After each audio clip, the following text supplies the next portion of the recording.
अस्सलाम वालेकुम दोस्तों, मैं हूं Noorez Ali Waraich, advocate high court. मैं आया हूं इनकम टैक्स की एडजस्टमेंट के हवाले से बहुत इंपॉर्टेंट टॉपिक जो डिस्कस करने, जो हमारे पाकिस्तान में फेडरल बोर्ड ऑफ रेवेन्यू के रूल्स हैं, जो सर्कुलर्स निकलते हैं उसके मुताबिक, या इनकम टैक्स रिटर्न में जो हमारे एज पर कोड्स हैं, जो हमारे कोड्स हैं इनकम टैक्स रिटर्न के, उसके हवाले से जो जो हमारी चीज़ें एडजस्टेबल हैं, जो जो हमारे विद होल्डिंग टैक्स एडजस्ट हो सकते हैं, उसके हवाले से मैं ये वीडियो को डिस्कस करने के लिए आप दोस्तों से आया हूँ।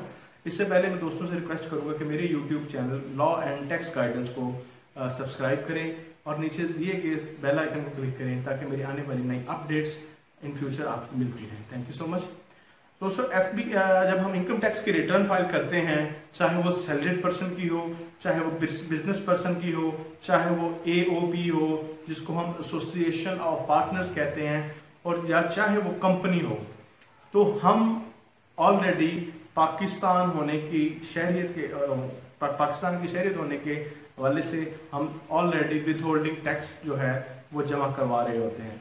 जो विद होल्डिंग टैक्स हम जमा करवाते हैं वो काफ़ी एक्सेसिव अमाउंट में होता है। हम लोग ये समझते हैं, जो आप कह सकते हैं कि अवेयरनेस ना होने की वजह से हम लोग बाज़ औक़ात अपनी इनकम टैक्स की सालाना जो रिटर्न है, जो अगस्त सितंबर अक्टूबर में 3-4 मंथ में आती है, तो वो जमा फाइल करनी होती है FPR को। तो हम डरते हैं कि यार हम पे पता नहीं क्या जो है वो लायबिलिटी इम्पोज की जाएगी। देखिए, अगर तो हम ये इनकम टैक्स की रिटर्न प्रॉपर प्रोफेशनल्स से जो है अपनी रिटर्न फाइल करवाते हैं, इसी तरह सेल्स टैक्स है, इसी तरह रिबॉक है, बहुत सारी चीज़ें हैं। प्रॉपर प्रोफेशनल बंदे का तो यही अलमिया होता है कि हमारा जो क्लाइंट है, जो जिन्होंने हम पे इत्माद किया है, वो किसी भी सूरत किसी भी तरह की उनको हैसल ना हो। लेकिन बाज़ औक़ात लोग फिर कहते हैं जो रूट शारी करना तेज़ी करते हैं, तो उस सूरत में फिर उनको ऑडिट का सामना करना पड़ता है, या अगर कोई रिटर्न फाइल नहीं करता, उनके 3 फेज मीटर वगैरह लगे हुए हैं, तो वहाँ पे फिर जब ऑडिट का या कोई नोटिस आता है तब फिर काफ़ी अरसा जो है वो जान नहीं छूटती।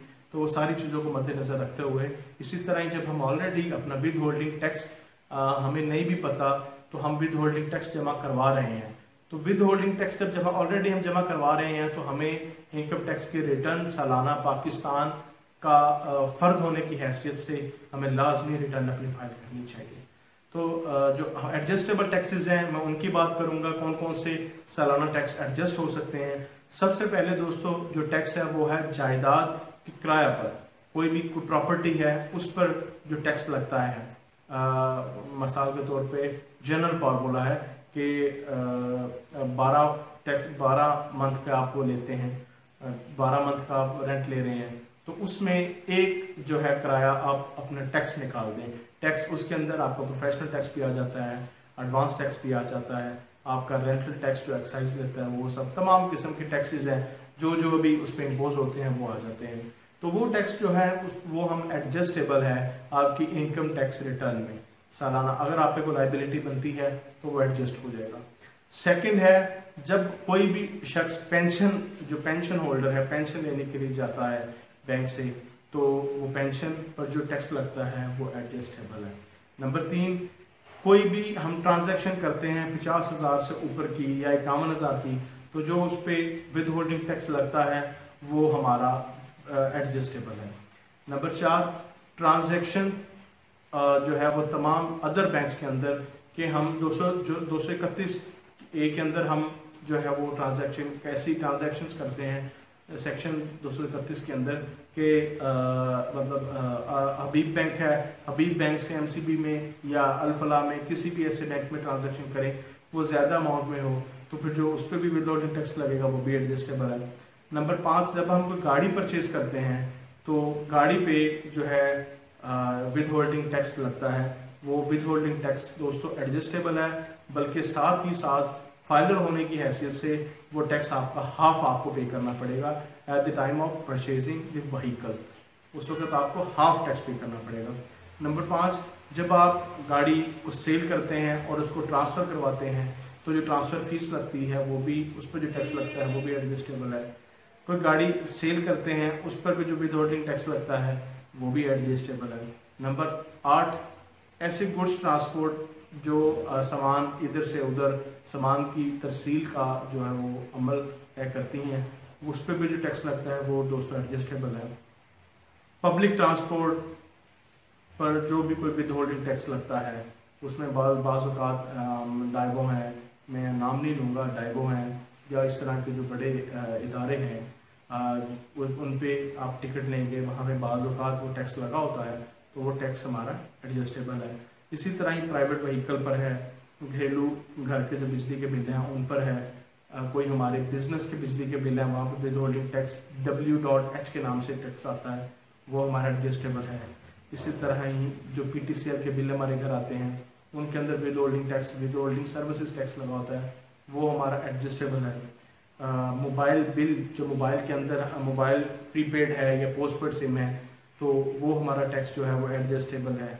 इसी तरह ही प्रीपेड टेलीनॉर की जो बिल है, टेलीफोन बिल है, उसके अंदर जो टैक्स लगता है वो एडजस्टेबल है।